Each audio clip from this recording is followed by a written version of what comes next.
పెట్టుకునేదానికి కాదు పార్టీ కార్యాలయం పెట్టుకునేది. మేము చెప్పేది మా పార్టీ కార్యాలయం మాకు ఇన్స్టిట్యూట్. మేము చదువు ఎలా చదువుకుంటామో పార్టీ కార్యక్రమాలు ఎలా చేయాలి, పార్టీ కార్యక్రమాలు చేయాలంటే పబ్లిక్లో పోయే నాయకుడు ఎలా ఉండాలి, వాళ్ళ పద్ధతులేమి, ప్రజలకు ఎలా గౌరవించాలి అనే ఇన్స్టిట్యూట్ అది అండి. ఆ దేవాలయం మీద దాడి చేయడం మేము ఒకటే చెప్తున్నాం, ఈరోజు దేవుడు ఎక్కడో లేదండి. ఒక మనిషి ఇబ్బందుల్లో ఉన్నప్పుడు వాడిని ఆదుకునేవాడు, వాడిని కౌగిలించుకొని వాళ్ళకి ధైర్యం చెప్పే వాళ్ళే దేవుడండి. ఆ దేవుడు లాంటి మనస్తత్వం ఉన్న నారా చంద్రబాబు నాయుడు గారు శ్రీ కలియుగ దైవం శ్రీ వెంకటేశ్వర స్వామి పునర్జన్మించారు. వేలాది మంది, లక్షలాది మంది ఇలాంటి విపత్తు వచ్చినప్పుడు కానీ వాళ్ళని ఆదుకునేదానికి కానీ ఇలాంటి కనబడే దేవుడు ఒకరు ఉన్నారని మేము చేతులెత్తి దండం పెట్టుకునే పరిస్థితిలో ఉన్నప్పుడు రాజకీయం కోసం ఆయన మీద దాడి చేసి నిరసన అనడం వీళ్ళు చేసింది పెద్ద తప్పండి. ఈరోజు పెద్ద తప్పు చేసి ఈరోజు దాంకొని తిరిగేదానికి వాళ్ళు తప్పులు ఎత్తుక్కుంటా ఉంటే ఈరోజు భయపడి బతకాల్సిన పని ఏర్పడిందంటే మంత్రులు కానించి, ఎమ్మెల్యేలు కానించి ఎవరు పాపం అండి? జగన్మోహన్ రెడ్డి పాపం. ఈ రోజు మేము ఒకటే వాళ్ళకి సలహా ఇచ్చేది, అయ్యా మీరు హైకోర్టు, సుప్రీంకోర్టు పోవాలని మాకు పర్మిషన్ ఇవన్నీ అవసరంలే, దీనికి కారణం జగన్మోహన్ రెడ్డి చెప్పండి. మీరు కోర్టుకు పోయి విన్నవించుకోండి, జగన్మోహన్ రెడ్డి చెప్తేనే మేము చేశాము, జగన్మోహన్ రెడ్డి కనుసైనల్లో జరిగింది,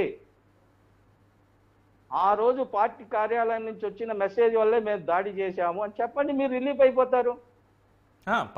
పార్టీ కార్యాలయం దాడి మీద మళ్ళీ మాట్లాడదాం. ముందుగా అసలు ఆ ఇంటి మీద కంటే ఒక జెడ్ ప్లస్ కేటగిరీ సెక్యూరిటీ ఉన్నటువంటి ఒక వివిఐపి, రాష్ట్రానికి 14 ఏళ్ళు ముఖ్యమంత్రిగా చేసినటువంటి వ్యక్తి, సరే ఇప్పుడు నిరసన తెలియజేయచ్చు, ఒక పార్టీ అధినేతగా ఉన్నాడు కాబట్టి, ఆ పార్టీ ప్రతినిధి ఒక మాట మాట్లాడాడు కాబట్టి దాని మీద నిరసన తెలియజేయాలంటే గౌరవ రాష్ట్ర మాజీ ముఖ్యమంత్రి తెలుగుదేశం పార్టీ అధినేతకి అని ఒక లెటర్ రాసి రిజిస్టర్ పోస్ట్లో వేస్తే అయిపోయింది. లేదు అలాంటి మీడియా వాళ్ళు ఉన్న మీడియా ప్రతినిధులకు రిలీజ్ చేస్తారు కదా, మీడియా లెటర్స్ అని రిలీజ్ చేస్తారు కదా పత్రికా ప్రకటనలని. అలాగా ఇక ఈ నిరసనగా మేము ఇది చేస్తున్నాం, వినతి పత్రం ఇస్తున్నాం అంటే అయిపోయింది. దానికి 100 మందిని 1000 మందిని తీసుకుని వెళ్ళడం దేనికి? నిజంగా ఆ రోజు గ్రౌండ్ లెవెల్ రిపోర్ట్లో ఉన్న పరిస్థితి ఏంటంటే, సరే మీ తెలుగుదేశం పార్టీ వాళ్ళు ఏ విధంగా రియాక్ట్ అయ్యారనేది పక్కన పెడితే, ఎన్ఎస్జీ కమాండోస్ ఎవరైతే ఉన్నారో చంద్రబాబు నాయుడు గారి భద్రత కింద, they are ready to open the fire. అది జరుగుంటే మరి ఎంతమంది ప్రాణాలు పోయేవి? ఆ మాత్రం ఇంగిత జ్ఞానం అనేది వాళ్ళకి లేదా?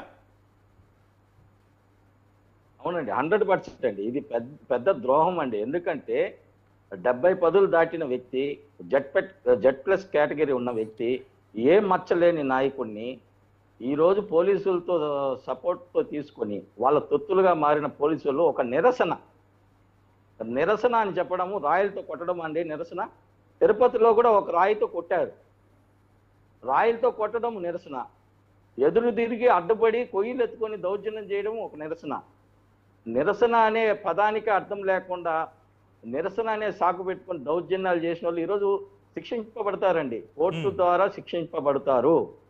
వాళ్ళు చేసిన పాపాలు, వాళ్ళు చేసిన ఘోరాలు ఈరోజు న్యాయస్థానంలో, ఈరోజు నారా చంద్రబాబు నాయుడు గారి ప్రభుత్వంలో ఏమైతే పోలీసుల్ని మీ తొత్తులుగా వాడుకున్నారో అదే పోలీసులు న్యాయం కోసం స్వేచ్ఛగా తప్పు చేసినోడిని శిక్షించేదానికే పోలీస్ వ్యవస్థని నిరూపిస్తారు.